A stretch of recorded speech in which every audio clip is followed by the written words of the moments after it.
لا الہ الا اللہ پڑھ لا الہ الا اللہ۔ انہی میں سے ایک یہ بھی ہے کہ فرمایا کہ یا ایھا الذین آمنوا قوا انفسکم واہلیکم نارا، اے ایمان والو بچاؤ اپنے آپ کو بھی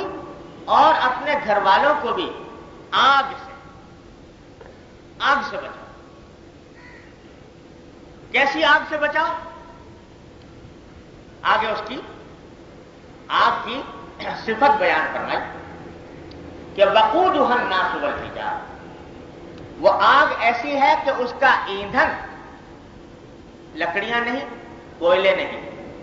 بلکہ اس کا ایندھن انسان ہوں گے اور پتھر ہوں گے۔ اس کا ایندھن انسان ہوں گے اور پتھر ہوں گے، اور ایسی آگ کہ علیہا ملائکۃ غلاظ شداد، جس کے اوپر اللہ تبارک و تعالیٰ کی طرف سے ایسے فرشتے متعین ہیں جو بڑے غلیظ، تند خو اور شداد، سخت مزاج، اور ایسے ہیں کہ لا یعصون اللہ فیما امرہم، اللہ تعالیٰ ان کو جس بات کا حکم دیتے ہیں وہ اللہ کے حکم کی کبھی نافرمانی نہیں کرتے۔ وَيَفْعَلُونَ مَا يُؤْمَرُونَ، اور وہی کرتے ہیں جس کا ان کو حکم دیا جاتا ہے۔ تو ایسی آگ سے بچاؤ، اپنے آپ کو بھی بچاؤ، اپنے گھر والوں کو، اہل و عیال کو بھی بچاؤ۔ تو اس آیت میں اللہ تبارک و تعالیٰ نے یہ حکم دیا کہ بات صرف اتنی نہیں ہے کہ اپنے آپ کو بچا کر بیٹھ جاؤ آگ سے، مطمئن ہو جاؤ کہ بس میرا کام ہو گیا، نہیں، اپنے اہل و عیال کو بھی آگ سے بچانا ضروری ہے۔ آج یہ منظر بکثرت نظر آتا ہے کہ آدمی اپنی ذات میں بظاہر بڑا متدین ہے، دیندار ہے، نمازوں کا اہتمام ہے، صف اول میں حاضر ہو رہا ہے، روزے رکھ رہا ہے، زکوٰۃ ادا کر رہا ہے، اللہ کے راستے میں خرچ کر رہا ہے، اور جتنے اوامر و نواہی ہیں ان پر عمل کرنے کی کوشش کرتا ہے۔ لیکن گھر جا کر دیکھو، اولاد کو دیکھو، بیوی کو دیکھو، بچوں کو دیکھو، تو ان میں زمین و آسمان کا فرق،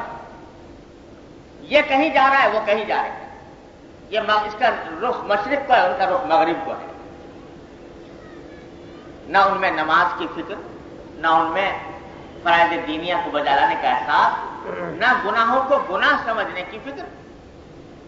ایک گناہوں کے سیلاب میں بہہ رہی ہے، اولاد بھی، بیوی بھی، بچے بھی، اور یہ صاحب مطمئن ہے کہ میں تو آ کر نماز پڑھتا ہوں صف اول میں اور جماعت سے مسجد میں حاضر ہونے کا اہتمام کرتا ہوں۔ تو خوب سمجھ لیجئے کہ جب تک اپنے گھر والوں کو آگ سے بچانے کی فکر نہ ہو، اس وقت تک خود انسان کی اپنی نجات نہیں ہو سکتی۔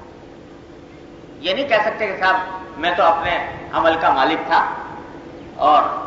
اولاد کو دوسری طرف جا رہی تھی تو میں کیا کروں۔ ان کو بچانا بھی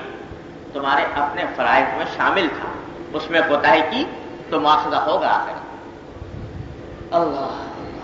عجیب لفظ استعمال کیا قرآن نے بھی یہاں پر، فرمایا کہ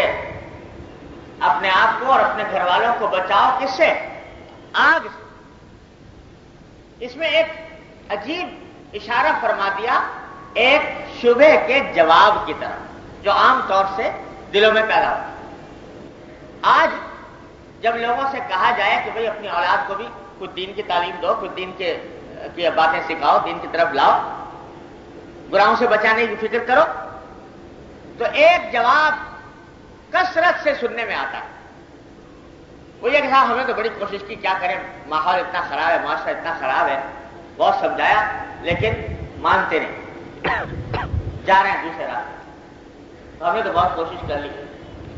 اور ان کو سمجھایا بھی، بجھایا بھی، سبھی کچھ کیا، لیکن کیا کریں کہ زمانے کی خرابی سے متاثر ہو کر وہ کوئی دوسرا راستہ اختیار کیے ہوئے جا رہے ہیں۔ تو ان کا عمل ان کے ساتھ ہے، ہمارے عمل ہمارے ساتھ ہے، اب کیا کریں؟ نوح علیہ السلام کا بیٹا بھی آخر کافر رہا، نوح علیہ السلام اس کو آگ سے نہ بچا سکے، تو ہم نے بھی بہت کوشش کی لیکن نہیں مانتے، اب کیا کریں؟ یہ جواب اکثر سننے میں آتا ہے۔ قرآن نے یہ آگ کا لفظ استعمال کر کے اس شبہ کا جواب دیا۔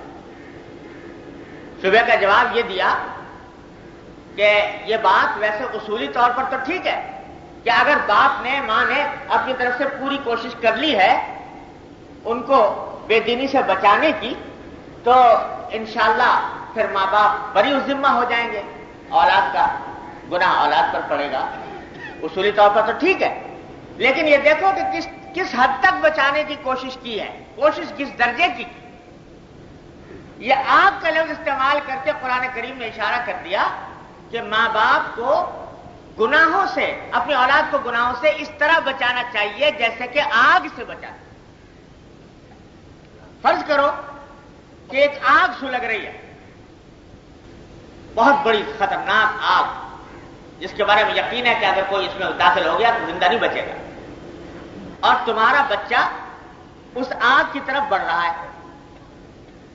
نادان بچہ یہ سمجھ کر کہ یہ بڑی خوش منظر چیز ہے، خوبصورت چیز ہے، اس خوبصورت چیز کو خوبصورت سمجھ کر آگ کی طرف بڑھ رہا ہے،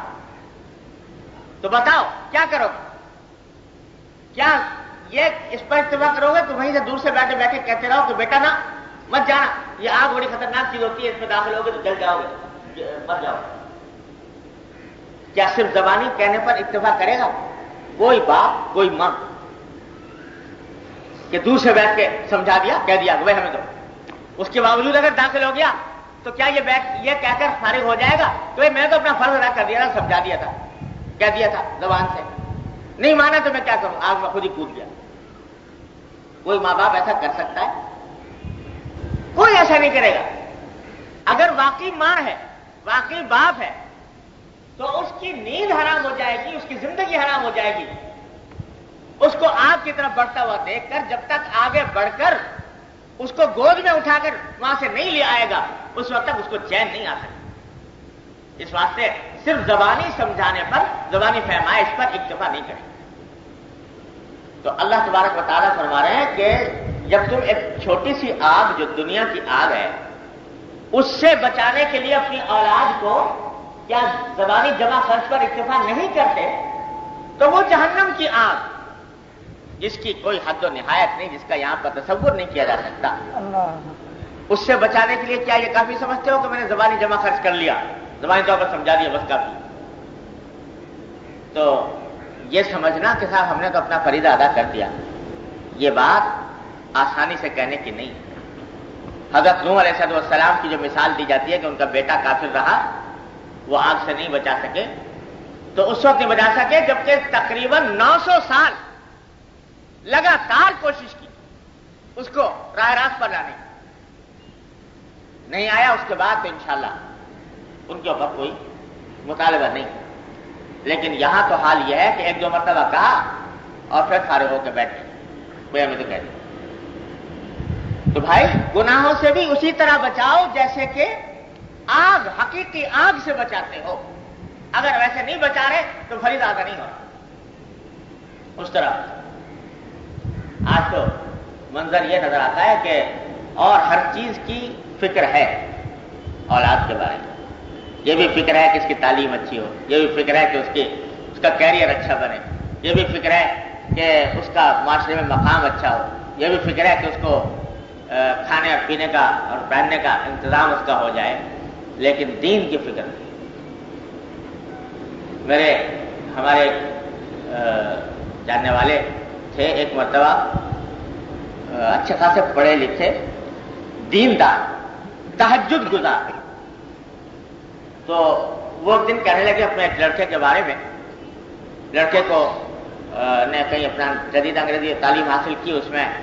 ذرا کچھ تھوڑا بہت ملازمت اچھی کوئی مل گئی، کیا ہو گیا،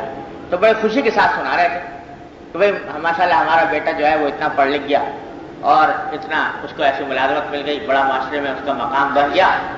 ذرا بے دین تو ہو گیا، ذرا تھوڑا سا بے دین تو ہو گیا، لیکن یہ کہ